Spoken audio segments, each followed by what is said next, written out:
Welcome back to Sharp Cinema. Today is week 40 of, 52-2023, which is it's a new movie suggestion every Monday throughout the entirety of 2023.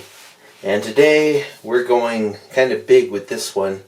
Oh yeah, this one's pretty big. Sort of. It's actually, the release I'm going to show you actually has two different versions. And I recommend both, actually, because some people grew up with one and not the other, and some people can see and appreciate both because it's really kind of like two different movies in a way. Yeah. And what I'm talking about is something called, Godzilla, or Godzilla. I'm talking about this. The original Godzilla, not the remakes or any of the new stuff, but the original Godzilla, or Godzilla the King of the Monsters, which is the American reworking of it, right? Godzilla King of Monsters, yes. This one has both for some reason, which I actually recommend. If you're a fan of Godzilla, go check this one out. I don't know if this has any, newer versions that are 4K or whatever, but I also, I don't care. I mean, I like Godzilla. I've seen a lot of the old, movie ones like Godzilla versus the Smog Monster or Bioland or versus King Kong, and then all the new ones and even the horrifying Zilla version, the American one. So I like Tokyo SOS, and I like the remake of Godzilla they did that I think had Bryan Cranston in it. Bryan Cranston's kind of a big nerd, really. He's also in a OVA series called Macross Plus, which I totally recommend people check out. He's done voice acting in anime and such before he was, big. Before he broke good by Breaking Bad. Anyways, let's look at Godzilla real quick.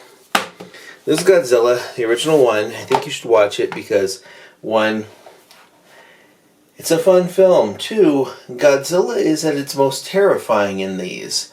And it treats Godzilla as a force of nature, as they should.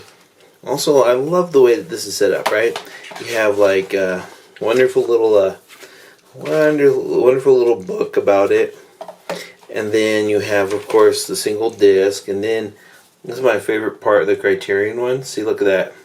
Little fold-out Godzilla. He's so big he doesn't fit in the case.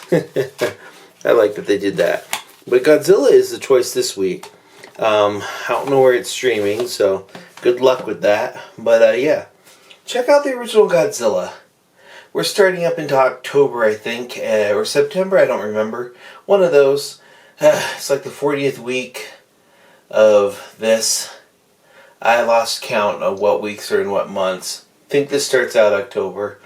And why not start out with the biggest monster movie of them all?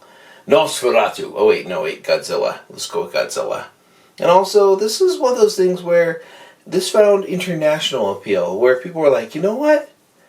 I think there's something to liking this stuff. And honestly, Godzilla is a gateway drug to other kaiju things, and then up into Super Sentai type stuff, and then eventually you're buying figurines of Manila for some reason, probably to set on fire.